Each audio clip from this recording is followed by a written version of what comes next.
What was the evidence against the Rosenbergs? What was the evidence against Julius and Ethel Rosenberg? This question takes us back to a tense time in American history, the 1950s, when fears of communism ran high. The Rosenbergs were accused of espionage, specifically for allegedly passing atomic secrets to the Soviet Union. Let's break down the key pieces of evidence that led to their conviction. First, we have the testimony of David Greenglass. He was Ethel Rosenberg's brother and worked at the Los Alamos laboratory during the Manhattan Project. Greenglass testified that Julius Rosenberg asked him to obtain and share secret information about the atomic bomb with the Soviets.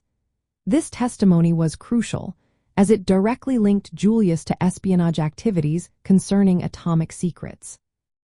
Next, we need to consider other confessions. Several individuals who had already admitted to spying provided evidence against the Rosenbergs. One notable figure was Morton Sobel, a friend of Julius. Sobel later confessed to passing military-industrial information to the Soviet Union alongside Julius.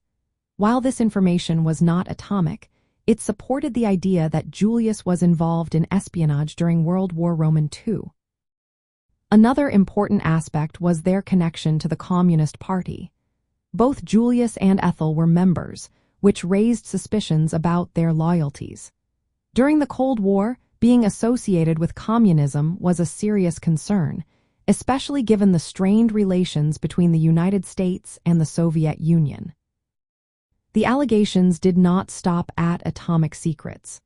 The Rosenbergs were also accused of providing the Soviets with a proximity fuse. This device improved the effectiveness of bombs and artillery, making it a significant military secret that could enhance Soviet weaponry.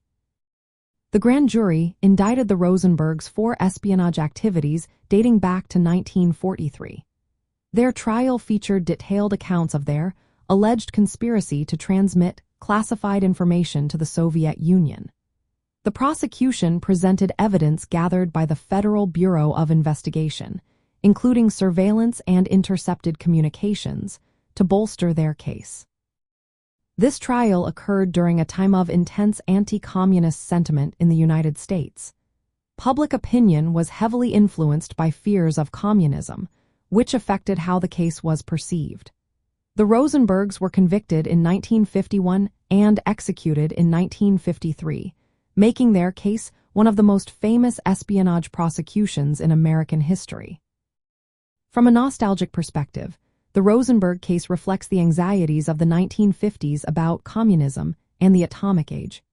It highlights the complex relationship between patriotism, ideology, and justice during a time of significant change following World War II. The evidence against the Rosenbergs was rooted in testimonies and confessions, but it also sparked debates about fairness and the extent of government power in protecting national secrets.